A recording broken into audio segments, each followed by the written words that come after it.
Good evening. This is the April monthly meeting of the Arlington NAACP. I'd like to welcome all of you here this evening, and we will have a brief business meeting, and then we will go to our panelists once they arrive at 7 o'clock.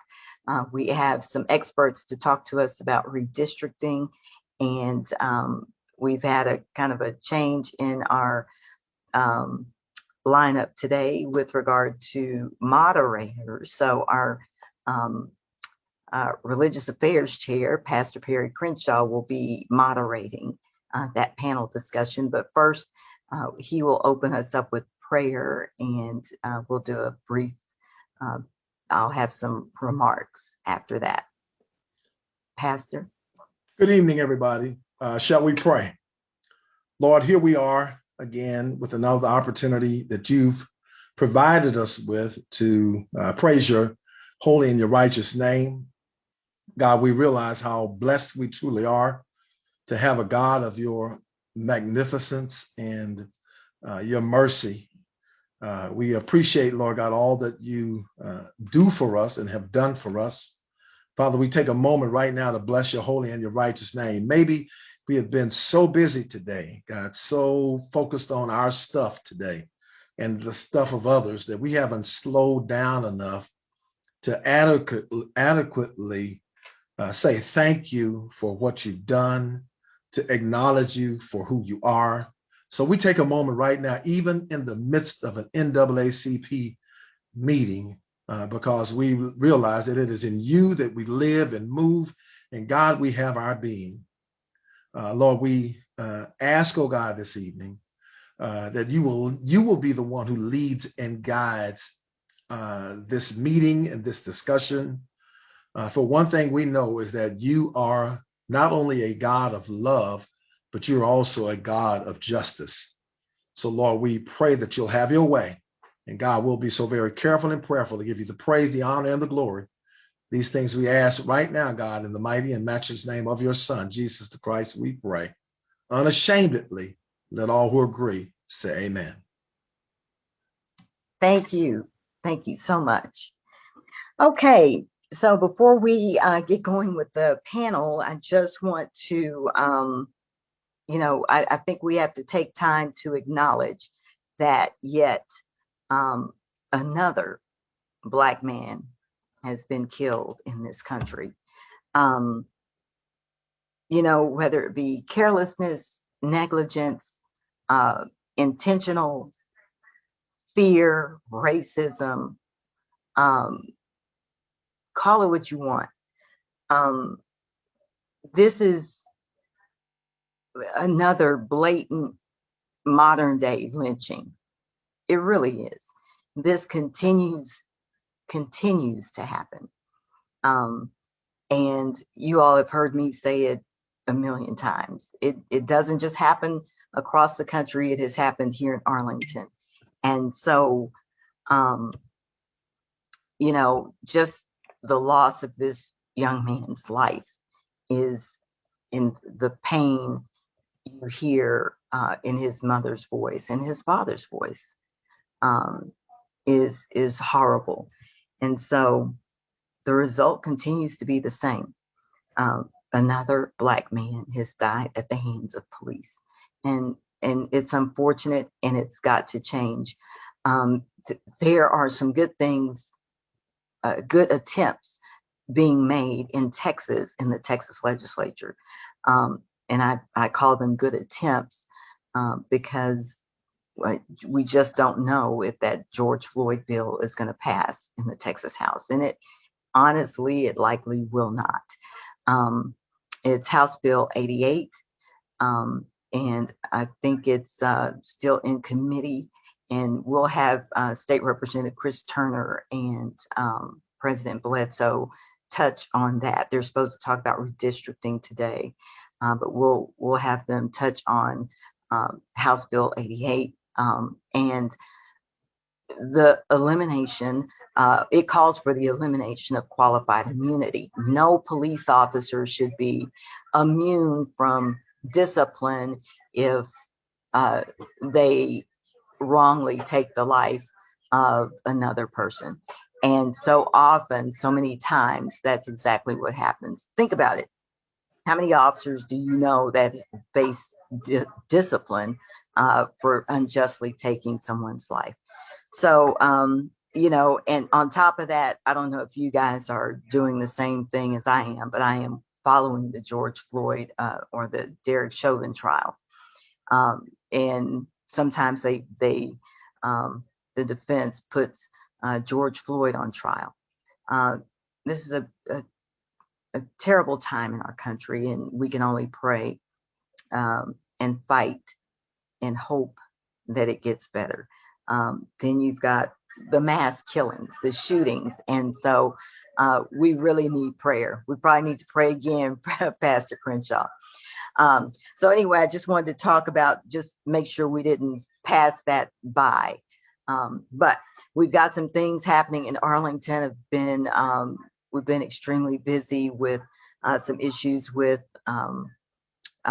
particularly polling place locations. I might have mentioned this last month, or I may have just mentioned it at executive board. There are 3 polling locations, schools that were being considered for taking out of play as polling places during the May 1st election. And we just can't have that. These are storied, traditional polling places that voters in those neighborhoods are used to voting at. And so Luis Castillo and I have worked with the city and been dealing with the school district, and we're to ensure that those polling places are kept in play. At issue are Gunn Junior High, Berry Elementary, and Shackelford Junior High, I think. And school district does, because of a bond program, they do have construction going on at these schools. However, the schools are open for students, so they can be open for voting on a Saturday. That is President Castillo and I. That's our contention. So that's what we have fought for, and that's pretty much how it's going to go. I met with the school district. They said, okay, we'll leave those buildings open. But now the county has said that Gunn Junior High is not ADA compliant. And I've got an email into the county, because if it's ADA compliant for the students to matriculate on that campus during the week, then it's ADA compliant for voting at that location. So, that's just one of the issues. There are so many others, but I think we're getting close to time. And I wanted to, there are a couple other things. There are a ton, but Lulac has scheduled a joint meeting with the city of Arlington, and I will be participating with Lulac. We partner on just about everything. And so I think President Luis Castillo, I see you here, if you will give them an update about our upcoming meeting, or kind of a preview about our upcoming meeting with the city. Yes, can you hear me, Alicia? Yes. Yes, this is Luis Castillo, the president of Arlington Lulac. Yeah, on Thursday, we got a meeting with City Manager Trey Alberton, and Alicia and I and Joanna Cordoza is going to meet with him and make a personal appeal for him to amend his recommendations to the City Council. As you know, the city manager serves as a policy advisor to the council, and for the most part, City Council will go along with the recommendation. City manager made the recommendation to hire a contractor, the same contractor I hired about 10 years ago, to do the redistricting. I appealed to the staff attorney that sent the communication to the council. I thought we're asking for you to amend the recommendation to include a citizens task force on redistricting. They haven't responded yet. because they're saying that the census data will not be available till September. So I think there's still ample of time to establish a task force, a citizens task force. And so we're going to make a personal appeal to the city manager and ask him to for him to be in tune with public engagement. For us to, we don't want just input. We want to get involved. We want to have access to the mapping software. We want to be actively involved in the redistricting. And so that's the game plan for Thursday's meeting with the city manager. Now, if he still doesn't go along with it, fine. But at least the record will show that we made a personal appeal and that he's an obstacle towards community engagement. I mean, either he can be a facilitator or a obstacle, and I want to put him in the spot and see what he's going to be. So that's what we got planned for Thursday. Go ahead, Alicia. Thank you, Luis. Yes, so tonight we'll be talking about redistricting at the congressional level and the state, but what Luis and I will be meeting with the city about on Thursday is redistricting locally, because of the census, city council lines will need to be redrawn. The city has told us that they are not accustomed to having a citizens committee to assist them with redistricting. Other cities, City of Fort Worth has a citizens committee that gives input and assists with redistricting. So City of Fort Worth, 10 years ago, they used a consultant. They want to use the same consultant again, and just, we can talk to the consultant, but we believe it's important that there be a citizens committee to work on this ongoing, instead of every now and then dropping an email to their consultant. So that's what we'll be doing on Thursday. And finally, I want to talk about, I see my second vice president on here, and I'll ask him if he has anything to add after this. An issue that recently came up was the city has obviously put together a naming conventions committee. That committee, again, is not a citizen based committee. It's made up of, I think, 3, maybe 5 council members, and their role is to name buildings and facilities and parks and things after people who have contributed to Arlington. So I was informed, Luis and I were informed, I think just Thursday or Friday, that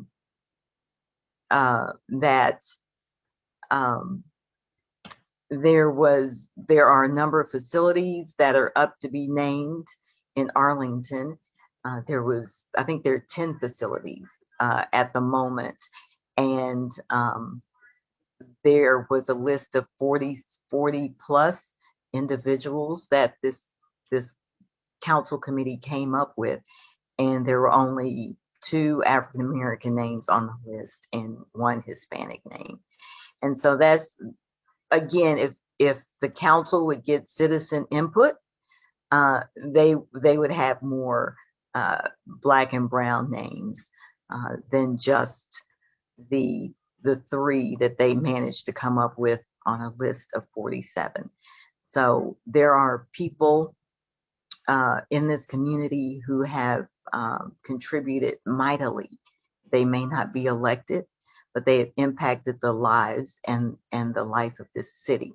And so if we're naming parks and buildings and trails and community rooms after people, our contention is they don't necessarily have to be elected.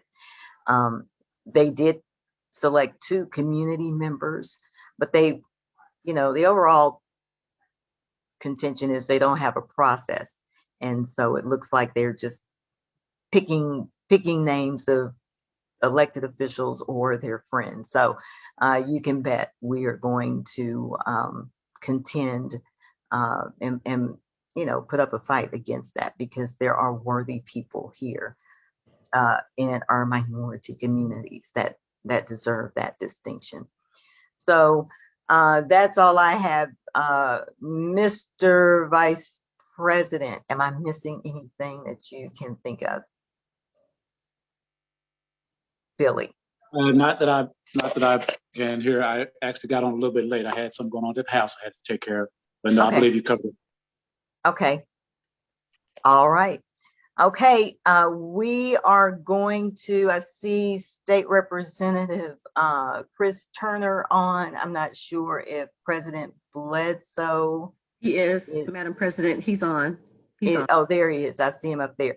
So Pastor Perry Crenshaw is going to moderate for us this evening. He is our Religious Affairs Chair, and he's pinch hitting because Deborah Spell from our Political Action Committee fell ill. So Pastor Crenshaw, I will turn it over to you. Okay. Good evening for those who joined after I said hello earlier. We are so thankful and appreciative that you all are here with us this evening on this Zoom call. We understand that there are many other places and many other things that you could be doing right now. However, you have chosen to be on this Zoom call this evening. As I mentioned, as Elisa mentioned, I'm pitch hitting for Deborah Spell, who is representing the Political Action Committee. And just a couple of quick things about how we're going to conduct ourselves on Zoom. One thing I've noticed about Zoom is it gives us it's the beauty of being able to be in our own comfortable locations and do many things at once. And that's the beauty of Zoom. But also the ugly side of Zoom is we're able to be in our own comfort zones and do 1,000 different things. So I'm saying that to say, please give us your undivided attention on this Zoom call this evening. And we want to encourage you to turn on your screens too, so that we can see you. That's kind of important. That's one of the beautiful things about having Zoom. So we encourage you to turn on your screens and make sure that you are muted at that time. Questions, what we will do, I'm going to ask if you'll submit your questions in the chat room and ask maybe Stephanie, if she doesn't mind, to kind of monitor the chat room for us. And we will entertain those questions at that time. Let me introduce our heavy hitters that we have with us this evening. We have first, Gary Bledsoe. He is the president of the Texas NAACP. He's a board member of the National NAACP, and he's also a very well-known civil rights attorney. Thank you so very much, Mr. Bledsoe, for being with us this evening. Can you say hi to us real quick? Thank you, Pastor, and thank you, President Simmons and all for having us. Looking forward to visiting with you guys with tremendous work. Cool. And then we also have well-known Representative Chris Turner. He's a state representative, Texas House District 101. Can you say hi to us this evening? Well, good evening, Pastor. Thank you so much for having me. It's good to be with you. President Simmons, good evening. And it's great to see all my friends back home in Arlington, even if it is over Zoom. So it's one advantage of Zoom, I guess, is I'm able to attend your meeting, even though I'm in Austin right now. So I'm thrilled to be here. That is one of the beauties. I'm thrilled to be here with my good friend Gary Bledsoe as well. Cool, great. Well, let's get this party started. If you would, in just 2 minutes or less, to talk about what is redistricting and why is it important. We'll start with Mr. Bledsoe and then we'll toss it over to Chris. Okay, redistricting is the process of determining which individuals in which different types of districts or political boundaries will be placed together in order to select individuals to serve on a governing body. So whether that might be at the state representative, or whether it might be locally at the county commissioners court or the city council or the school board. So that's what redistricting is, and it's required for the United States congressional seats every 10 years, and it's done customarily at all of the governing entities every 10 years after a new census comes through. It's going to be late this year, but that's the process that we're about to embark on, is to determine what the political boundaries are where we create districts, until districts will be different from what they look like right now. Representative Attorney, anything you want to add to that, about why it's important? Well, Mr. Bledsoe explained it very well. And so, the only thing I would say is that in addition, is we all know, ideally these lines would be drawn fairly and equitably, and every voter in America and in Texas would have an equal opportunity to elect the candidate of their choice to office. But the redistricting process, unfortunately, can be abused, and we have seen that in Texas, in other places too, but especially in Texas over these last several decades. And we've seen a redistricting process that has intentionally and systematically disenfranchised voters in our state. And courts have repeatedly found that Texas redistricting plans have been intentionally discriminatory against African American and Hispanic voters in Texas. And so that's what we have to work hard to see does not happen this time in this round of redistricting. And we have our work cut out for us. Yes, I heard Mr. Bledsoe mention how the census is connected to redistricting, and I heard you talking about how oftentimes it can be abused for those who are disenfranchised. That kind of makes me wonder who controls redistricting. We'll start with Mr. Turner this time. Sure. Well, it's a great question. And so it does vary state to state. So we'll just talk about how it is in Texas. Good. So Texas, redistricting is the responsibility of the state legislature. And so the state house and the Senate, if everything worked normally and perfectly, the House and Senate would pass redistricting maps for the legislature and the Congress. They would agree on those and send them to the governor, and the governor would sign them into law. Now, there are a lot of different permutations that can arise.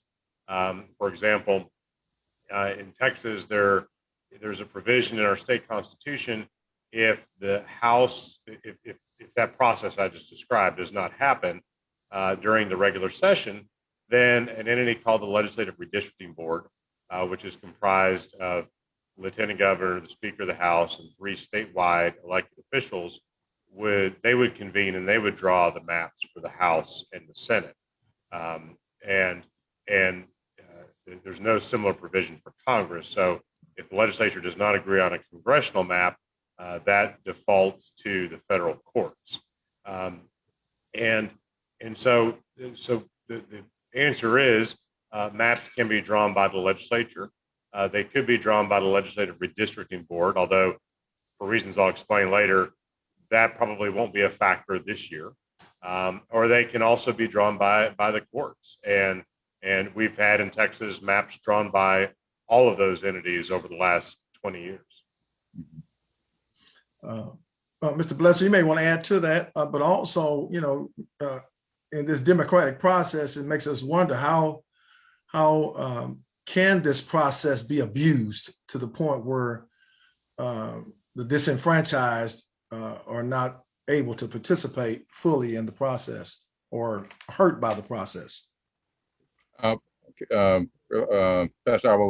address both those. First, let me mention, I think Rep. Turner really laid it out about as well as you could lay it out for the state seats. But I think for the state legislature and the state senate, but I think we also have to take note that the county commissioners court is going to be responsible for the county seats.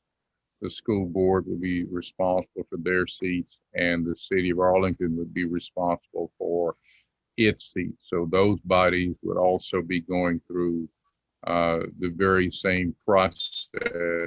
And so those are going to be extremely crucial. One of the things that bothers me, and I know it bothers Rep. Turner, is I think with what we have seen this session, and I mean this from the bottom of my heart, I'm not trying to use hyperbole and exaggerate. What I see this session is so much worse than what we've seen in the last 10 years, even though we've always had voter suppression efforts and things of that nature.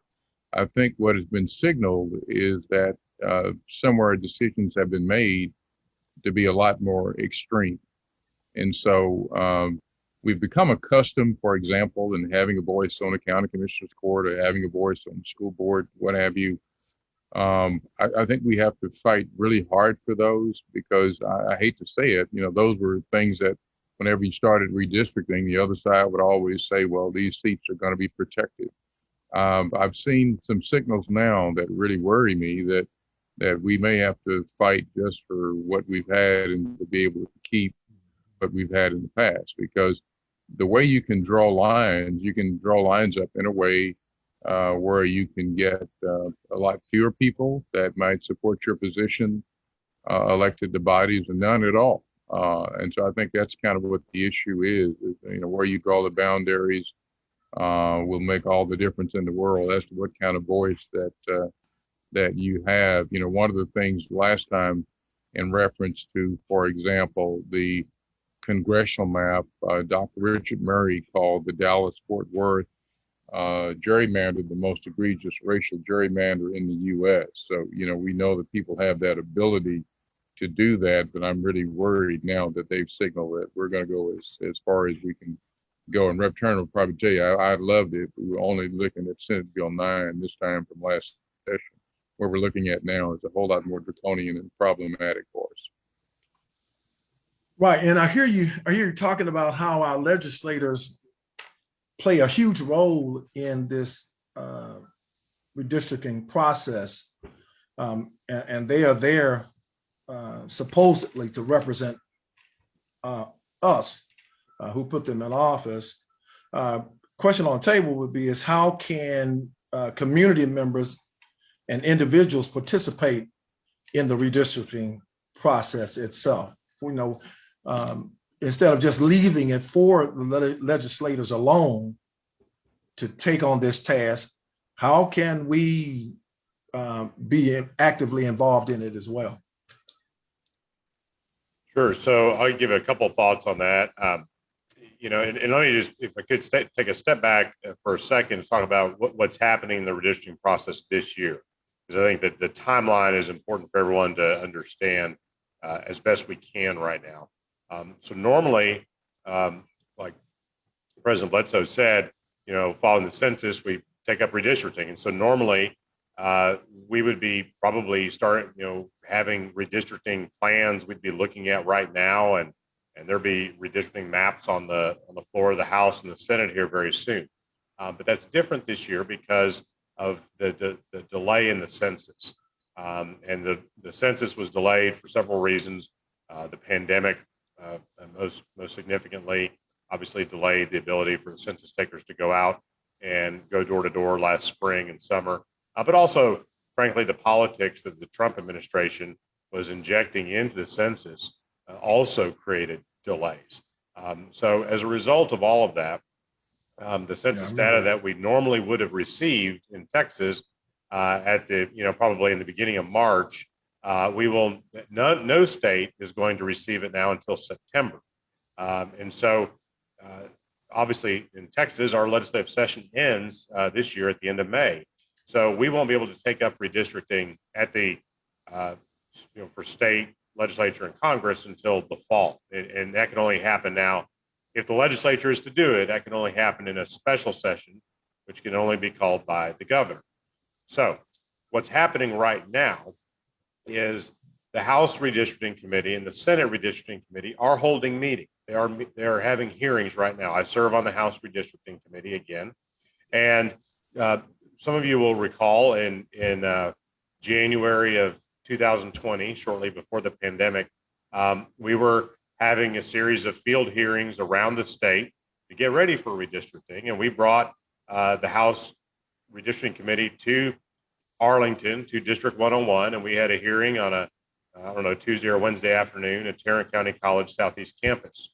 And it was a great hearing. A lot of you were there and testified and provided excellent testimony. It was great for the committee to see District 101 and Arlington and Tarrant County in general and hear your concerns. So that process has resumed again now that we're back in session. The committee is somewhat different. There's a different chairman of the committee, but a lot of the members are still the same. We are having hearings now here in the Capitol.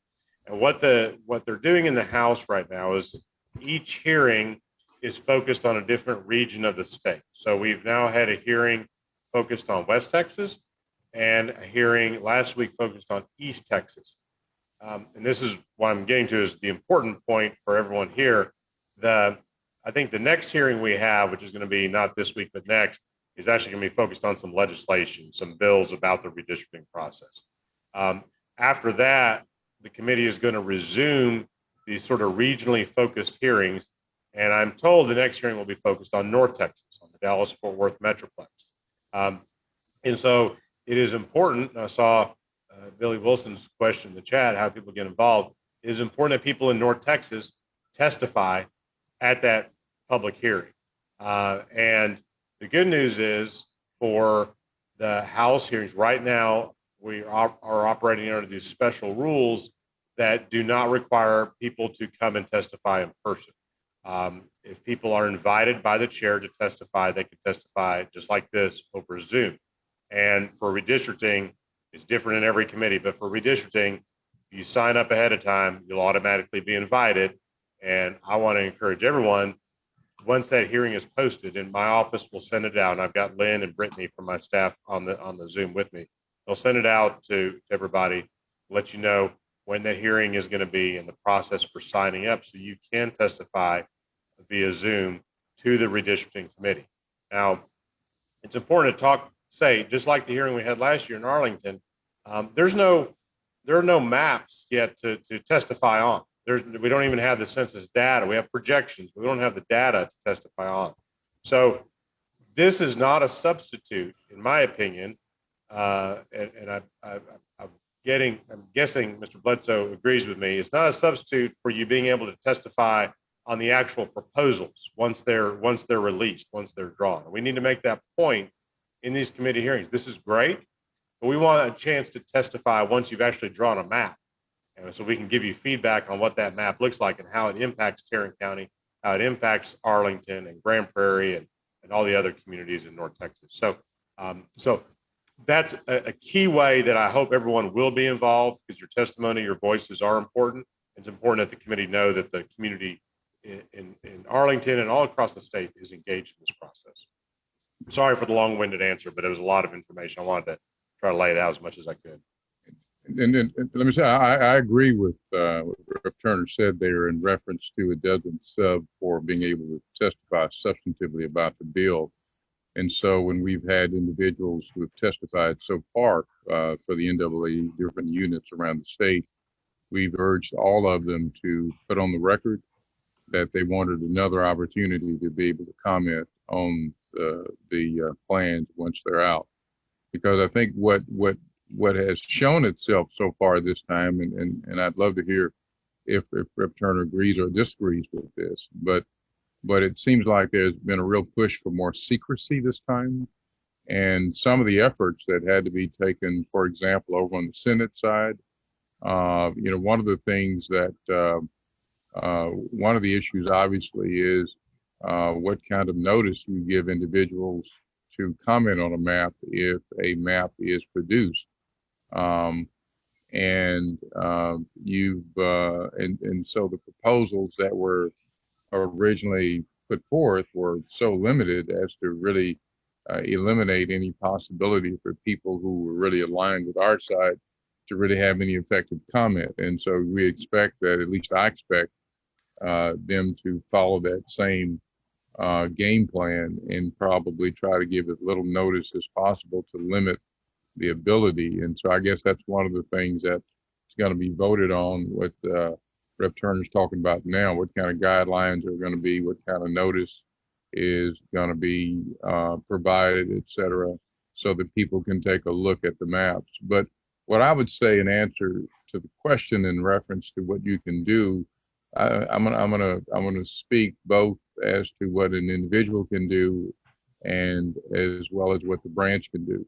I think it's important to be able to look at some things on your own, right? And so I think that, and the good thing about Arlington is you've got so many talented folks there with so many different backgrounds. And so, for example, you may not want them for an expert in litigation, but there may be some person at the University of Texas at Arlington or what have you, or other institution of higher learning that might be able to volunteer and help out with some of the types of analyses and things that you want to do. But I would urge you not to always listen to what others say. You know, in other words, one of the ways you determine whether a district that's proposed for city council or county commissioner's court or what have you is a viable district to elect a candidate of choice from the minority community is to see how it performs in different races. And you can tell different stories depending upon the races that you choose. And so I think you all could be able to do your own assessment, for example, and you decide, well, let's look at this race and see how it performed in this situation or that situation, so you can get an idea and not just listen to someone who's talking from whatever standpoint they have about, you know, we look at this and we think it performs one way or another, because you need to really be able to make your own decision. Another thing that I would highly recommend would be just having someone to learn to draw districts, you know, and you'd probably have to ask Rep. Turner if they still have some availability over at Red Apple, but I think there are other programs and things like that too, where one could learn. And I'm saying this in reference to not the state plan, but I'm talking about the local county commissioners seat,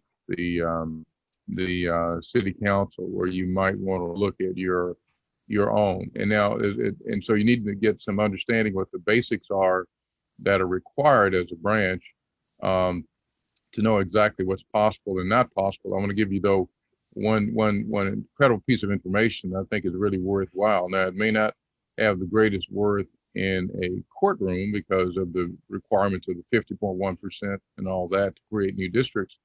But Dr. Murray has indicated that he's looked at this around this and find a district at any level that has 30% African Americans or more that doesn't elect an African American candidate of choice. So that's because we've kind of learned the political system, and voting means a lot in our community, though there's much still to be done. On cross-examination, the state's expert said, well, I'll give you 35%, but I won't go as low as 30. So, you know, you may not be able to create various districts or what have you there, but if you create districts that have good numbers in them, there may be a way of getting a minority candidate of choice. And it doesn't have to be a candidate that's of color, because sometimes a candidate who's not of color is the better candidate. We've seen that in Dallas and places, and I think that the minority community should really have that option to choose who they want. But think about that 30% figure. But that's why this legislation that's now pending, and there's tons. We talk about HB6 and SB7 because they do so much, but they also file so many similar small bills on the Senate side and the House side that could do the same type of damage, because you look at what Dr. Murray said or what the state's expert admitted to, that presumes rules like we've had in the past. But I think that the intimidation and suppression is going to be on steroids in the future if these bills pass. And so I don't know. It might make us have to go back and start from the beginning to assess what's really viable and what's not. But I think doing your own and getting your own group to come and volunteer with their own expertise to learn how to draw districts, to get folks who can do assessments and analyses and do comparisons in different races to see if something is viable or not, and be able to talk and engage, because sometimes, you know, an official may be someone that we really like, but that official may have a different view on what was always the issue. I remember one of our branches always had an issue on the county commissioner's court because the commissioner wanted to have a safe African-American seat and they wanted to have 2 seats. I think the commissioner was right, because it was such a racist county. I don't think they could have gotten 2, but they always felt they could have gotten 2. So we let them do it. Obviously, they wanted to do on the local level. Great. I'm going to ask one more question, and then we're going to open up the floor for those questions that we have in the chat. And I know there's one raised hand by Luis Castillo. He's going to formulate his own question. And that was, how does the Voting Rights Act affect redistricting? We'd like to hear from both of you all on that one, and then we'll open the floor.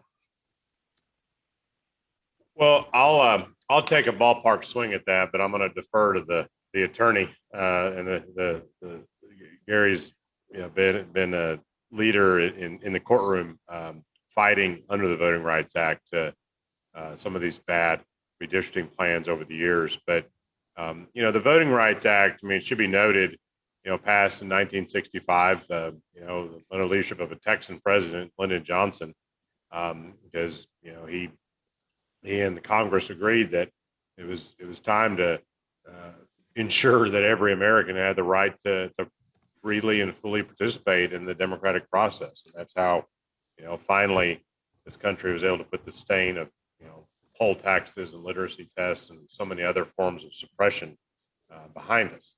And it was Barbara Jordan in the 1970s who helped get Texas under the Voting Rights Act, interestingly, on the basis of discrimination against Mexican Americans. And so Texas has been under the Voting Rights Act ever since. I say the whole country's under the Voting Rights Act.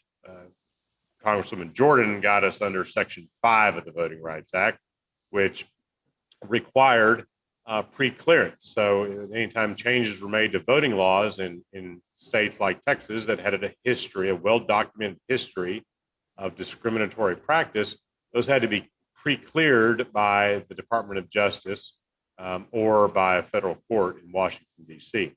And so Texas has been under pre-clearance, and that has helped voters in Texas over the decades, because each decade, I think there's been problems with one or more of the redistricting maps that have passed, not to mention other voting related laws unrelated to redistricting. So that changed in 2013, unfortunately, because in a lawsuit that was called Shelby County versus Holder. I just drew a blank on it, out of Alabama, and against the United States government when Eric Holder was the Attorney General, hence the name of the suit. The Supreme Court ruled that the Section 5 of the Voting Rights Act was invalid. They actually left that section in place, but they invalidated a different section of law that said that Congress was overdue to update the formulas that sort of undergirded Section 5, and therefore Section 5 is still there, but it's effectively useless right now until Congress acts. And that was a case, importantly, that was supported by and celebrated by our then Attorney General in Texas, Greg Abbott, who's of course now our governor. And immediately after that Section 5 decision in 2013, our photo voter ID law went into effect. It had been on hold because of a pre-clearance problem, but it went into effect. So that had immediate and real world impacts on voters in Texas and many states across the country. But we're still, we hope I hope Congress will restore the Voting Rights Act and pass a new one. The John Lewis Voting Rights Act is the legislation that's being considered there now. We are still under Section 2 of the Voting Rights Act, and I'll pause there because I'm about to very quickly get out of my depth. So Mr. Bledsoe can clean up any mistakes I made in my initial explanation. You're doing good, Chris. All right, thank you. You made no mistakes, I tell you. I wish we were all so lucky. You don't make mistakes there. So, and I'll tell the great story we had in redistricting last time that I thought was so really revealing. If you remember, you know the one I want to tell. I do. Yeah. I know. But Section 2 is still viable and important. And the thing that's important that I want to mention to everyone in reference to that question is if we look at what happened with the voter ID, what Rep. Turner was talking about, the voter ID law that Texas passed in 2011 was clearly discriminatory, but we were able to go to the Department of Justice. They said it was discriminatory, so the state ended up suing in federal court in DC, which is what was required under Section 5. And so we ended up litigating in federal court in DC, and we won. But then Shelby County v. Holder came down, and the Supreme Court overturned the decision because of Shelby County saying that Section 5 no longer was viable. And so we came back and we sued again under Section 2. We sued in Corpus Christi, and we were able to win that case by being able to show that the effects of the actual voter ID law were discriminatory, because that's one thing that that is allowed under the Voting Rights Act in Section 2, and we should note that on that. But how did it work for a new district, for example? That's what I was getting at earlier. You know, you've really got to, before we can show that we're entitled to get a new seat created, you've got to have like 50.1% of the, the voting age population that vote, and you have to show that it performs, that if the courts don't do things that are useless, so they don't give you a district with 50% when you can't win. So you have to show based on demonstrated voting patterns that if you reconfigure a certain district, that you could actually win, and you have to show racially polarized voting. And so, there's one of the issues that hadn't come up yet in the higher courts. We won it last time. I'm worried about bringing it up again, but we litigated joining Black and brown folks together, and we even in Harris County joined Black, brown, and Asian in Fort Bend, and we were able to win in front of the 3-judge panel originally on that, but not the last time. They said in the opinion that it was very close. They encouraged us to bring it back again, trying to join the parties together. But another thing, that when you have a close case and you're trying to look at what a court should do, the court looks at what's called the Arlington Heights factors, right? To kind of assess your jurisdiction and see where the state of your jurisdiction. They go through all these factors and look at the level of discrimination and things that is still occurring. So one of the things that's in there that's in the list that the U.S. Supreme Court handed down years ago that Congress ended up adopting was whether or not there's still racial appeals in campaigns. And so with Rep. Turner, when one of the races, I was 2016 or what have you, they actually took a flyer and darkened his skin color. They painted a gap in his teeth, and they put him in Cadillacs, to stand next to Cadillacs and Lincolns, and they even had one. They had one where they had him in bed with President Obama. They had another where they had him standing with the Chinese flag, and they had another one where they had him standing with the Mexican flag. So they just went after him tooth, line, and sinker. And they were saying that it was so funny because they said we didn't tamper with the photographs, and that's really Chris Turner. And he wasn't there that day, but his wife was there every single day. And so I talked to her and I asked if she would testify, and she said she would. So I said, well, Your Honor, that's my next witness back there on the back seat, and she's going to testify next, and she's going to tell you that that's not her husband in that picture. And so the state backed down and conceded that it had Wow. been related. So it's kind of funny. Wow. I recall doing an affidavit for it. At least they called me from the courtroom or outside the courtroom saying we need an affidavit now saying you don't have a gap in your teeth. I was like, my parents paid good money when I was a kid for me to have braces to get rid of that gap.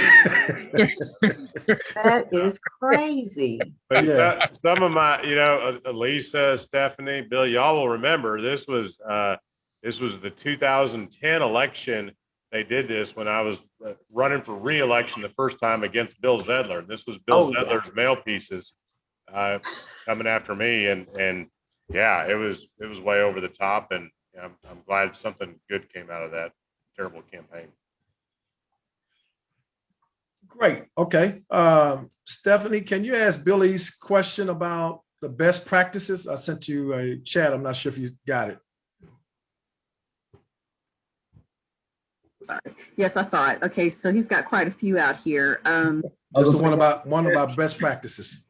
Best practices. Okay, so let's get to it. Want me to go ahead and ask it? Yeah, go ahead, Billy. Thank you. You can Okay. answer. Guys, can y'all let us know, excuse me, have y'all had any meetings with the NAACP or at the state about the best practice or worst practices for redistricting? Because we've gone through this many times, and we know that there are some things that we should be doing and something that we should not be doing. And so my question is there anything that you can give to local people so they can keep their people in check and say, okay, they shouldn't be doing this, and this is what they should be doing?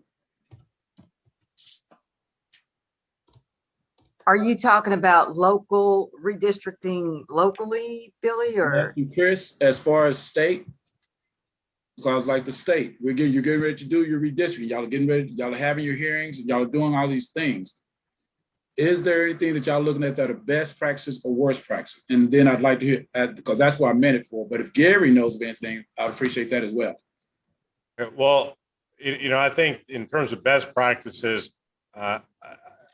I do think Texas ought to look at real reforms to how we do redistricting. A lot of states do independent commissions or some hybrid model where there's a commission and some legislative involvement.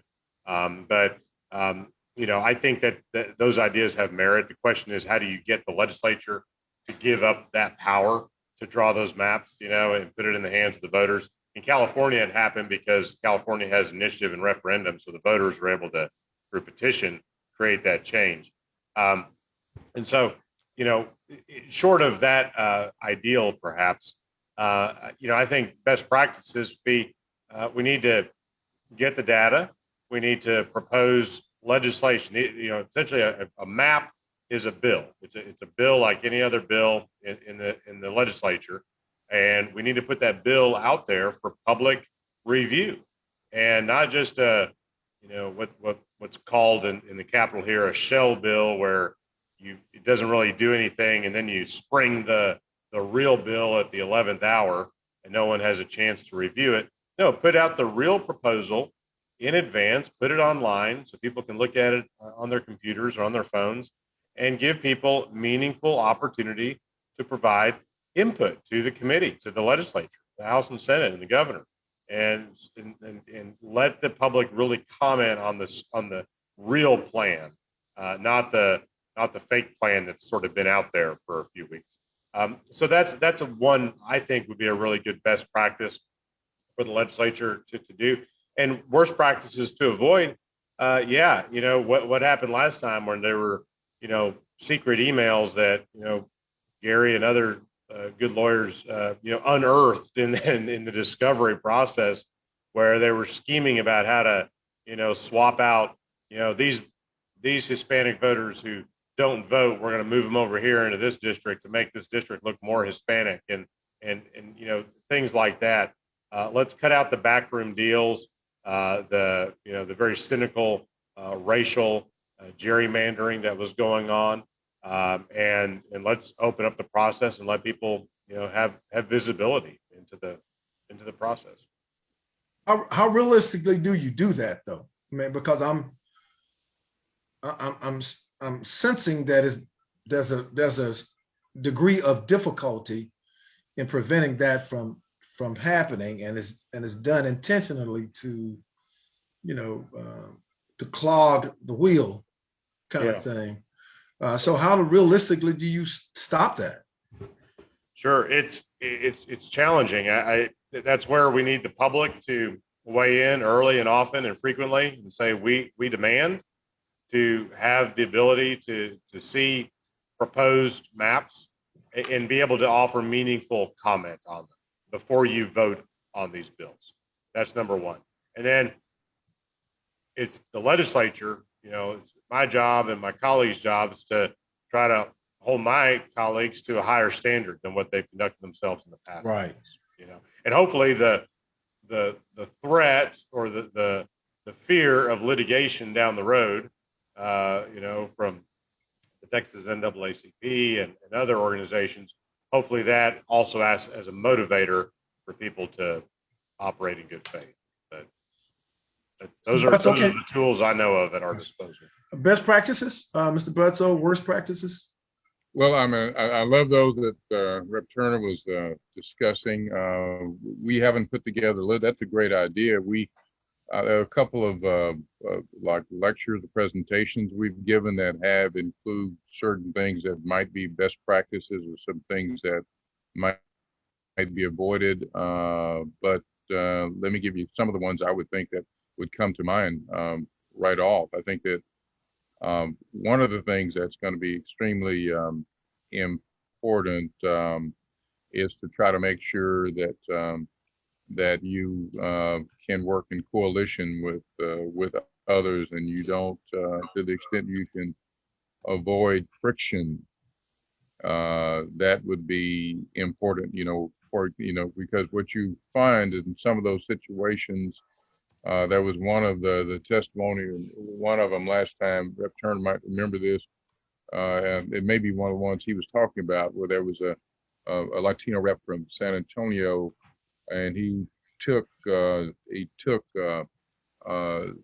large part of the district from a Latino female. He was Republican, she was Democrat, but he took the non-voters, so his would look like he had a protected seat when it really wasn't. He set it up where the white voters would determine the outcome, but it would show to be majority adult Latino.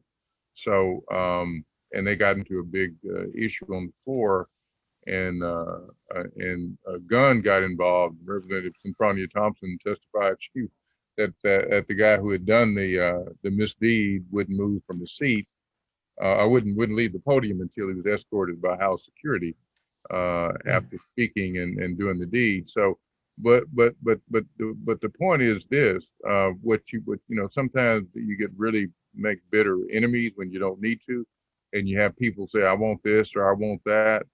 And one of the fundamental things I would say is, if you have existing districts and you have something that is worth protecting, and you don't need to just create something totally new, but if you've had something that's been somewhat viable, that there should be a rule that you try to allow the contours of the districts, to the extent possible, to remain the same, unless you're trying to create a new opportunity district. If you're not trying to create a new opportunity district, you need to keep those districts as close to the same as possible. And so there's a black district, a brown district, you try to work cooperatively with each other. Another good practice, this has been one of the big issues, and it's going to be one of the biggest issues in the future, and that is, as we see with the housing patterns with our Latino friends, when they move here and they're not citizens initially, many times they move in African-American neighborhoods.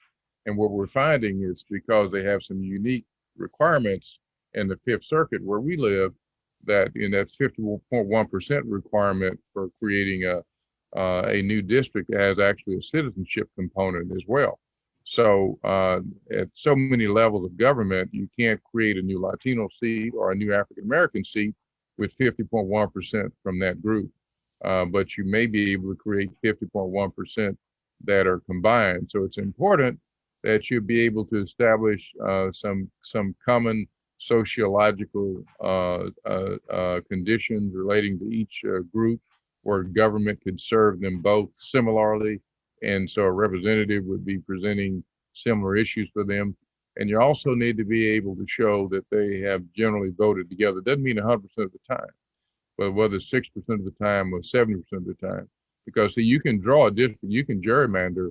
You know, what happened with that, the Mark Vesey district up there that you guys are familiar with was, and I hate to say this, but you know, it was intended to do a number on African Americans and provide a Latino seat when we should have had both a Latino seat and an African American seat. We should have had both. We should have come together and stuck for both. But that seat was 66% Latino, 15% African American. But I told you, African Americans turn out and vote, and African Americans won the seat, even though it was 66 and 15 when they drew it up. And there was another seat just like that too, that Rep. Turner was talking about, Congressional District 23 out in West Texas, where it was 68, 69% that they could never elect a candidate of choice of the Latino community. Gotcha. Okay. Thank you very much, gentlemen. And thank you all for being so patient with your questions. Luis, we haven't forgotten you. Can you go ahead and ask your question, please, sir? Yes, in reference to local redistricting. As you know, Arlington has a hybrid system where you got 3 at-large council members and 5 single-member districts. Now, I was reading some literature that says that, you know, when you do redistricting, you try to have the district population comparable to each other, no more than 10% or something like that. And this system gives me 4 council members, 1 single member and 3 at large. The 3 at large is, say, for argument's sake, has 400,000 constituents or population, and the single member district council member has only 25,000. How does that reconcile with the well, I'll try to be politically correct, 1 person, 1 vote principle? Well, I think you have to look at the number of voters at each side's district, and what you're going to find is that there's going to be different levels of representation. So all of the individual districts that are done by a district have to be the same, and the others obviously are at large for the whole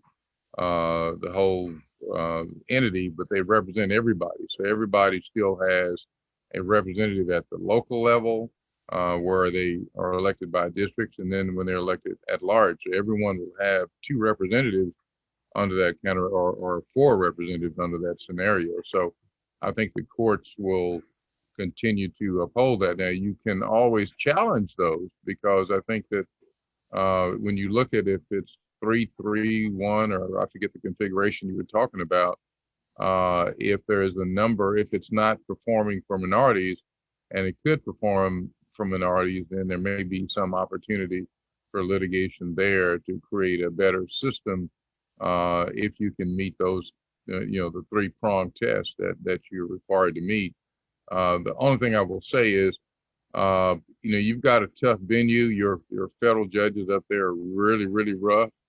And after President Trump has gotten some people on the 5th Circuit, it's not going to be the best situation in the world either.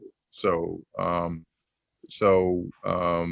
to the extent we can do things politically, I encourage everyone to do that, to give it a great shot politically, because the courts are so way out there. And I think that even some of the courts nowadays would not allow you to do things that are just outrageous, but they're going to probably give them a lot more playing field than they would have in the past. So in Arlington is in Tarrant County there, and you got very conservative federal judges, but maybe I'm wrong. I mean, Rep. Turner might know more about that than me, but when I've looked at it in the past, you got some really conservative federal judges.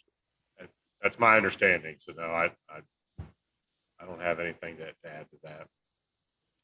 Stephanie, I think we have one from Elisa, a question from Elisa. Yes, we do. We actually have a couple. So we'll start with her first question, which is regarding Crystal Mason. And we're trying to figure out how and why did that become such a travesty? Why was she selected to be the poster child for voter suppression and that kind of thing? Yeah, it is a complete and utter travesty and a total failure of the justice system, in my view. To inadvertently cast a ballot, thinking she was eligible to vote, and she cast a provisional ballot for that matter, which is supposed to be what provisional ballots are for, is my understanding. But talk about the sentence not meeting the circumstances.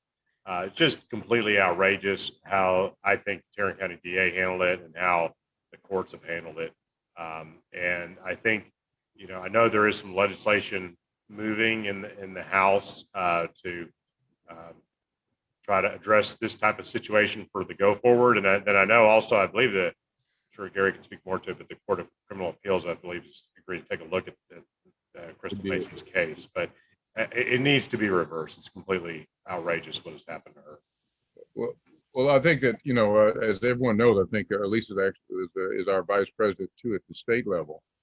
And she really pushed us on that one. I mean, but we also had the independent thought that we wanted to help Crystal Mason because, it was a terrible thing. But what happened was this. When they decided to come out with the original rounds of all these voter suppression laws, where they were trying to get control, because let me say, the bottom line is this: Texas, and according to the 2010 census, 49.4% adult population, African American, Latino combined. And then when you add the Asian population and the American Indian, et cetera, you're looking at a substantial number.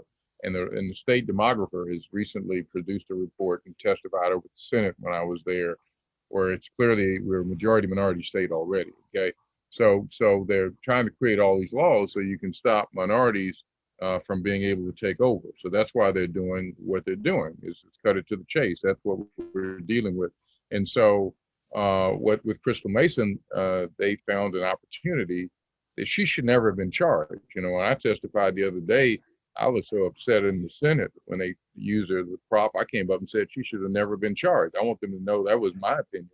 And we did file that brief on her behalf, taking exactly what Rep. Turner said. That was our position. We joined with the ACLU and filed a brief saying that she filed a provisional ballot, so she should never have been prosecuted. But beyond that, she thought, in criminal law, you have to have what's called mens rea, right? You have to have some kind of criminal intent of some level. And if it's a mistake, then that she didn't have any mens rea. She thought that she could actually vote. And there's no way that under other circumstances that she should have ever even been charged, less more prosecuted and given 6 years or whatever the number was, which was absolutely outrageous. She's a victim of circumstance, and there are many people like that that get victimized. And let me say that SB 7, it's up this time, is going to it's almost like it should be named the Crystal Mason bill in a way, because the way they have the requirement in there, I think it's 7, or is it HB6? Which one is it with the nebulous warning to criminal defendants? And so it's to set up every criminal defendant to be prosecuted if you vote. And it's such a nebulous thing. My testimony was it needed to have more details, because you just can't say that Joe Blow out in East Texas or West Texas, and you put that on the record, they've been warned. And so you can see that now in some prosecution, they're going to say, yeah, this box was checked when they were convicted. And so we know they got the right information, because my guess is the judges will very much give the wrong information. So anyway, it's a tragedy. She's someone who is really, her family has been kind of somewhat destroyed by that. Great. We have one more question in the chat from Carl Warren. And what I'm going to do after that, I'm going to acquiesce and relinquish my task as moderator, turn it over back into the hands of our illustrious president, Elisa Simmons, and then she'll kind of close it out as she sees fit to do so. But before we do that, I just want to thank you, Chris Turner and Gary Bledsoe, so much for sacrificing your time and your energy and expertise to Thank help you, Pastor. us. Well, I've enjoyed the conversation. Thank you for moderating. Right, and thank you all for being so nice to me. Right. Stephanie, it's in your hands. So Carl's question, he says it's already been answered. So we're going to move on to Elisa's final question. And it's really regarding, how realistically do we think that we will get some semblance of a fair redistricting map? With this Republican, we still have this heavy Republican legislature, and everybody's still licking their wounds behind the recent election and all the craziness that happened around that. What do we see, realistically speaking, the result of this next redistricting mapping? Well, redistricting is historically, unfortunately, always a very partisan process. And Republicans are in the majority. They control the House, the Senate, the governor's office, and the attorney general's office. So we have our work cut out for us. I think we have to demonstrate how we can draw fair maps that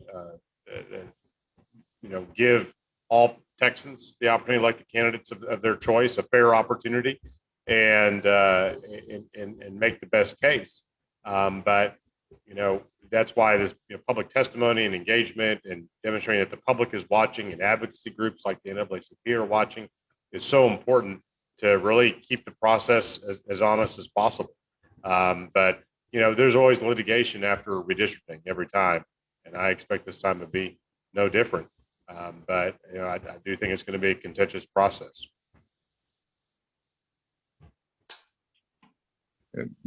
I would just simply add that it seems like we've got, to me, there's one ace in the hole that we have this time. And that ace in the hole is self-preservation of the Republican reps. And which means it may be more difficult to grow as much as we want to grow. But Texas grew again, okay? We're going to get, 2, 3, 4 new congressional seats. So we're growing more than really any other state in the union, right? So since we're growing and people who are coming in are Democratic leaning, right? So the Democrats are becoming larger and larger percentages of the population. And so there's tension in the Republican Party between the people that really draw the first rung of the map somewhere up in Virginia, somewhere in a hotel room that are funded by the think tanks, and the people that are here that are actually there voting on the floor. They're kind of told what to do. It's going to have to be our strategy to try to reach the people that are here and say, look what happened to Sessions, right? We look at the victories of people like Fletcher and Allred, and you can see when you try to create these clever districts and all that they will sometimes backfire. There are 2 Republicans there that lost their districts that never thought they would lose them. And so self-preservation is a very important tool. And so since they don't have the numbers and we do have the limitation of the requirement, we have to be able to reach out to them directly and go to them and try to pull them away from the National Republican Party. So, Chris, is there a Republican that might cross over and vote the way you would want them to vote? Well, is there one? Never like say they say never. in church, is there one? Never say never. Keep hope alive. Like I said, it's always a partisan process, but maybe, sometimes interests align for different reasons. And so, well, like Gary said, self-preservation might that's right. pop up somewhere. Yeah. With regard to, during this whole legislative process, I've tuned in to a number of committee meetings, and I was tuned in to the one on the George Floyd bill. Is that HB? That's 88, right? House Bill 88. Yeah. House Bill 88. That's right. And so I was texting my state rep, and who happened to be my opponent during the during the election. And you know, I don't think I changed his mind. I mean, the whole day we were texting back. I was texting back and forth with Tony Tinderholt, and quite naturally, we are as far apart politically as anyone can imagine.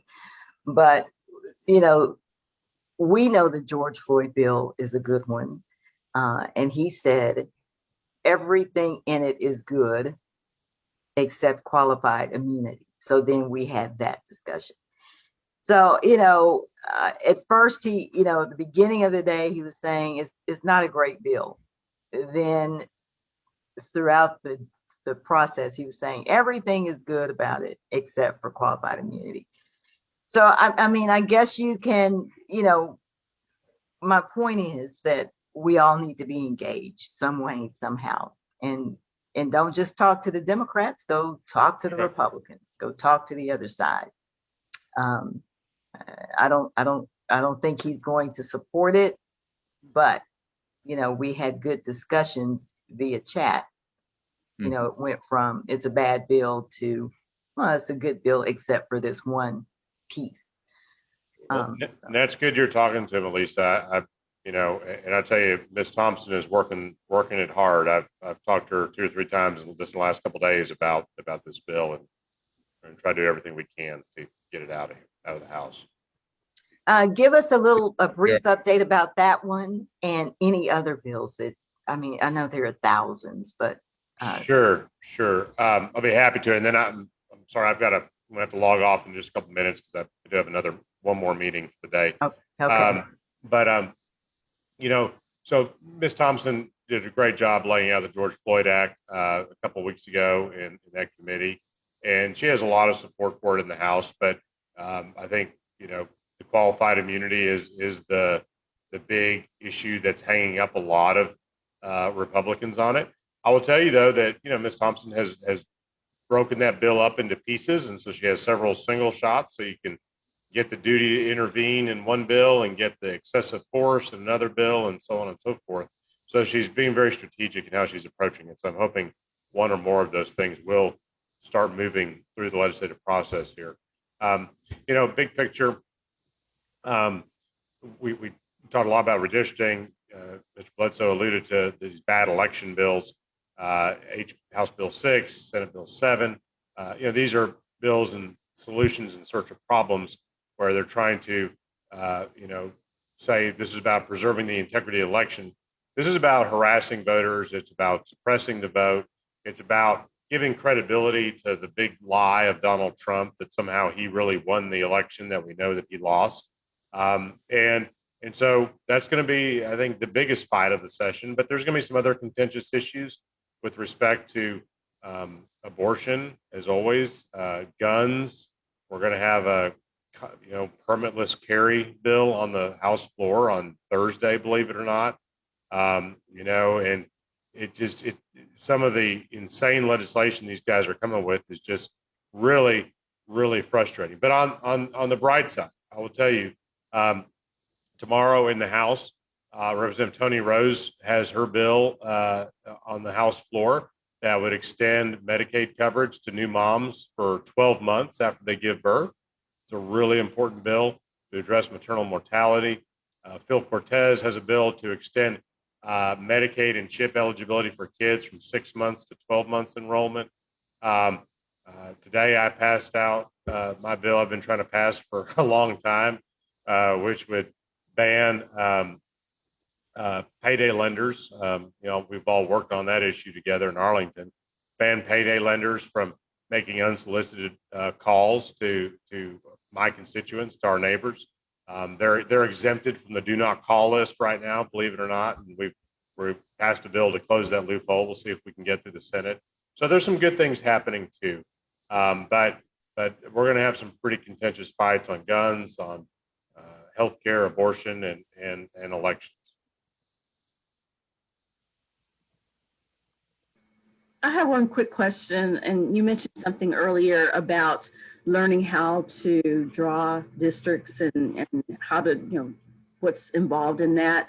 Where can we get more information on how we can, do our own little science projects at home and then, share them with the world and say, hey, there is a better way? In particular, any programs though that we could use? On redistricting? Yes. So I know that there are some. Let me, and Gary may know right now, but we can certainly get you some resources, I think, there. Yeah, I'm thinking, was it Maptitude might be one? There are a couple that are reasonably inexpensive that are there besides the Red Apple information that you can use. And I've met with a group out of North Carolina and DC to come and do training here. And we haven't been able to consummate it, but they were gonna, they only do training for like 20 people. So we'd have to get, like one unit here, one unit there, every unit be able to get one. So they want small groups, but I'm still gonna try to get that done. But the lawyer training started trial this week, so it'll have to be a while before we can do it. But they've done the training in Mississippi, and they offered to bring it to Texas. Could you drop those names in the chat? Well, I think, Billy, it'll be probably best led by the state conference if they,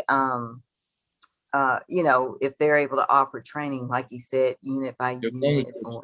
Yeah, they only do it statewide. Yeah. Chris, we'll let you go. Rep Turner, we know you've got to go. Thank you so much for joining us. Thank you, Lisa, Stephanie, Billy. It's great to see you, Pastor Crenshaw. Thank you all for your leadership, your advocacy, and for keeping everything under control back in Arlington while I'm done. Okay. Here. I appreciate it. Thank Gary, you great to be with you as always. Great to see you as always, and all right, all the great work. So we'll be talking soon, I'm sure. Good to and chat. President Bledsoe, did you want to talk about some of the important bills? We didn't let you weigh in on what SB 7, HB 6. It's hard to keep all the numbers. I mean, everyone knows those, right? The HB 6 and the SB 7. And only thing I can say is that the bills are as bad as they are made out to be. Sometimes people think that they may be exaggerating, that we may be exaggerating. These bills are unbelievable. These, they would have been proud in 1920. They would have been proud of these bills. These bills about putting Black people and brown people in their place, and they're straight up. And I know the lieutenant governors come out and say, well, they don't mention race. There's nothing about race, and that's why in our comments at the news conference yesterday, I wanted to make it clear that you don't have to mention. Grandfather clause didn't mention race. Poll taxes didn't mention race. Literacy clause laws didn't mention race. They were just applied to where race was the ultimate factor that meant the most and how they were applied. And the same thing with voter ID. And that was a recent bill, right? And voter ID didn't mention race, but they chose the IDs that Black and brown people didn't have. And that's what's going on. So we really need to understand it's not just these are so different on so many levels. They want to destroy our community groups that go out and work towards voting. They want to prevent people from being able to assist elderly voters. They want to allow these. If you guys go and look for that Common Cause tape that got released that the Washington Post did the story about, I looked at the tape and it's pretty obvious. They're saying that they need people with courage to go into minority voting sites. Okay, you need courage. Yeah. You need courage down here. So we don't need you up here in these suburban areas that they pointed on the map. You got good people up here. But the problem is with these people down here, they actually say that in the video. And so you gotta understand what they mean. And when they go in, they disrespect our people. When we did those hearings, I don't know, a little over a decade ago, we went around the state doing hearings about voter irregularities and we wanted to make sure we got the Voting Rights Act extended. We found all these instances of intimidation that occurred. They just continued to occur. You know, the disrespecting, calling polling officials names, getting up close to black and brown voters. Actually, they were not wearing masks, and so they act like they some issue with you, and so they come up to a foot or two of where you are, and not wearing a mask, and those kinds of actions. And we even had them the whole thing with water. We actually had one of those groups, vigilante groups in Harris County. We had a long line, and the NAACP volunteers went out to try to give them water.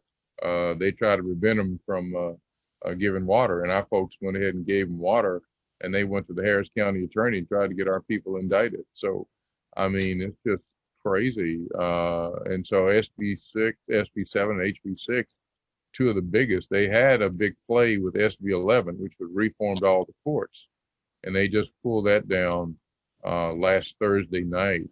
But that was unbelievable because they want to have their own court system too. So they're trying to do two things: give the governor the power to appoint lower level judges, and also at the next level to have the appellate courts to all be joined. And so what they were doing is joining appellate courts so that you would eliminate them being blue courts. And so, for example, Harris County that's gone blue. So that was another one of the bills that they pulled down on, but I'm worried that they're going to come back with something along those lines. There's a bail bond bill that's up today, right now, SB 21. That's one of the ones that we are opposed to, that fighting. They're upset over those 17 African American females getting elected in Harris County. So they're trying to take authority away from judges to be able to grant personal bond, or limiting under what circumstances you can give personal bond. And they put out all kinds of misinformation, like the bill author has put out that 100 people were killed in Houston by people that were let out under these conditions. And that's just an absolute lie. Mm. That's in written documentation that they're handing out to everybody.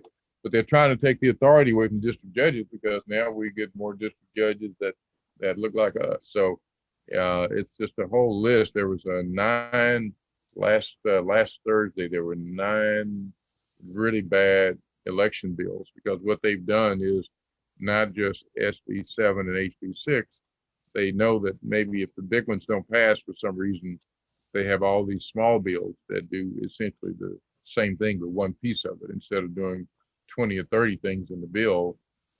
And so you have to kind of keep your eyes open there, because they have all these small bills that different people are carrying. So you would think that it would be the same author. Like one thing that Ms. T is doing, Synfronia Thompson, is she's carrying the individual. She broke down the George Floyd bill, and so she's got all these small parts of George Floyd, and some of those are moving, right? Mm-hmm. But the George Floyd name is upsetting conservatives, right?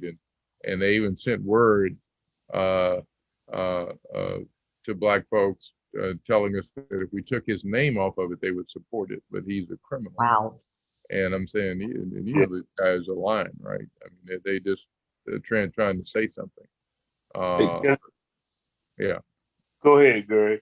I just going to ask, this is Tony Grimes in Irving, Carlton, NAACP. I just had a question to ask, if it's okay. Sure. Mm-hmm. Yeah, Gary, you and Rep. Turner have done a great job with this presentation. I want to compliment Alicia for setting this up. You and your branch are just wonderful. Y'all doing a fantastic job. But my question is, has this information been put out on the state level, Gary?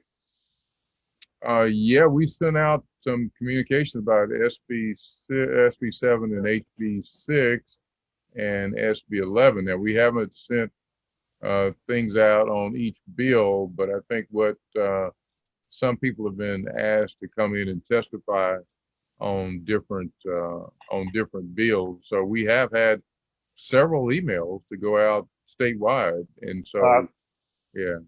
I've to- seen the emails.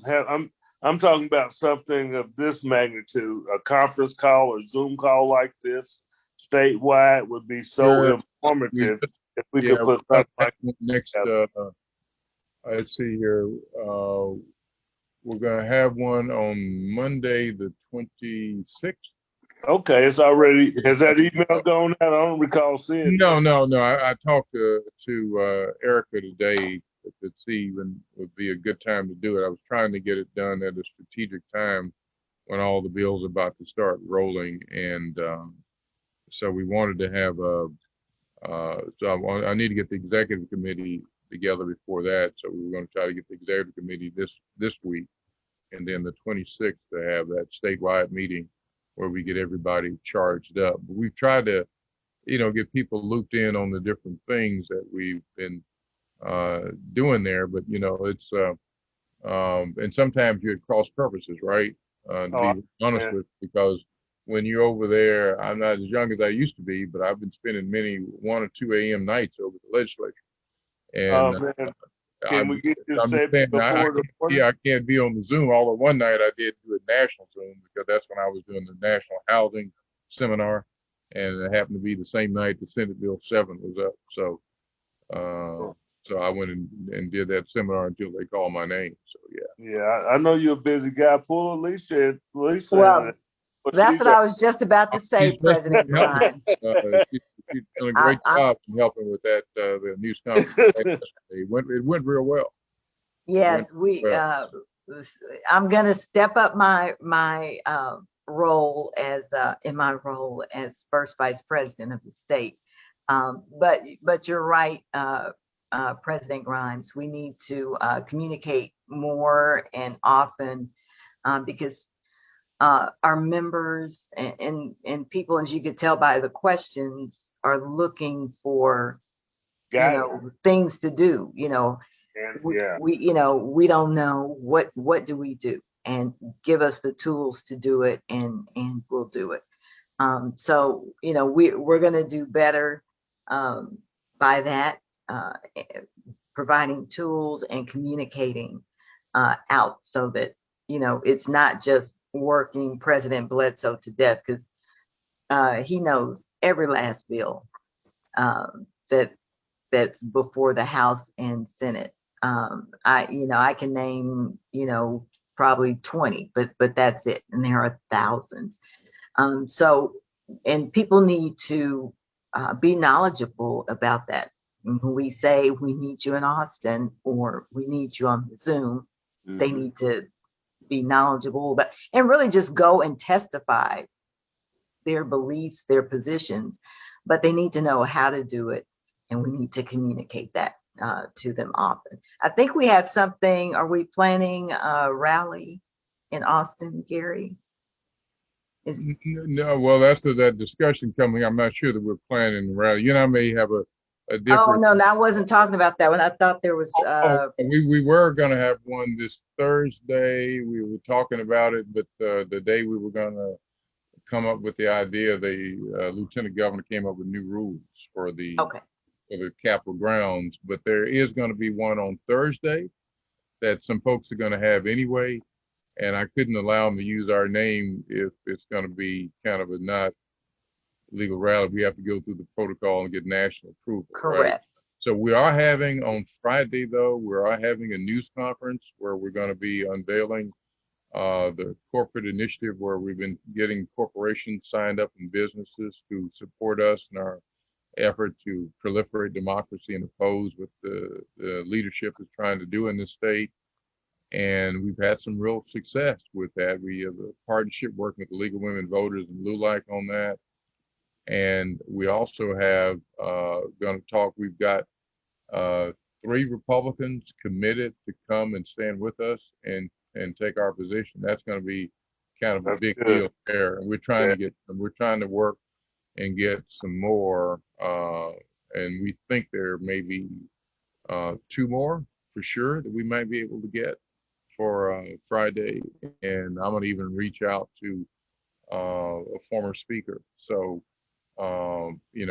hopefully we're gonna see how many we can have, because it's the bipartisan issue. So we're trying to get Republican support. So and we have another thing I'm not at liberty to disclose, but we're working out of the box to beat these bills. We're doing some things that people have never done before, and the national office loves it, so they decided to partner with us on it. But these are the unique things that will hopefully allow us to make sure these bills never become law.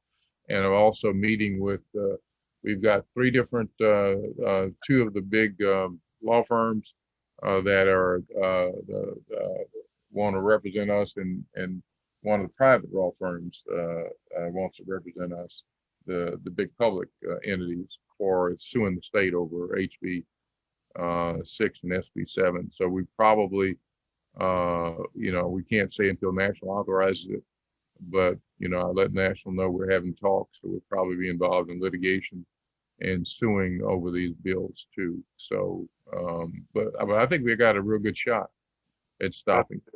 I hate to sound foolish, because maybe it is foolish against the legislature, but we're doing some things that people haven't done before. Yeah.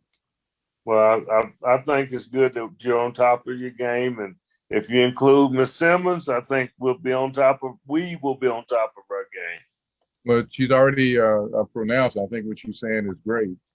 We do need to have that apparatus more, and as you know, I set up a team of 4 people to coordinate all our legislative efforts, and she's one of the 4 people to work on that. And so, we're going to make sure we do that with the legislature this time, because it's extremely important. It's just a different world out there right now, and so we need you guys to weigh in. So, but the problem is, of course, when we're again taking it for everybody, we're all volunteers, right, Tony? And so that's the thing. We're asking everybody to do a lot of work, and obviously, President Simmons got tons of work there in Arlington and tons with the state too. So we can't ask her to do everything we do some national staff person should do. So. I agree. There's some folk that's paid to do what we do for nothing. But no. But at the same time, we need to do the best we can for what we're paid for. And by the way, Gary, before we end this call, can Elisa I get a pay raise? Double your pay. On that note, double your pay, bro. On that note, we will end our meeting. Thank you, President Bledsoe. Thank you for your leadership, and just so much to learn from him. I can't touch this man. So you conceptualize that news conference with the faith-based community that took place. Was that yesterday? That was such a whirlwind. Yeah, it was really a good call. And we had over 18 speakers from the faith community, all over, you name it, Presbyterian, you just name it. And they were there speaking in opposition to Senate Bill 7, House Bill 6. And that I forgot how that came to be, but I know you conceptualized it, and it happened, and it was a beautiful event at the Capitol yesterday. So thank you for that. You gonna get on the next call, by the way? Are you getting on the next call? Yes, I'm about to hang up so we can get on the next call. Okay. Are you getting on or no? I guess so. Okay. Okay. Our meeting is adjourned. Thank you all for joining us. You good, guys. Thank you, Lisa, doing a great job.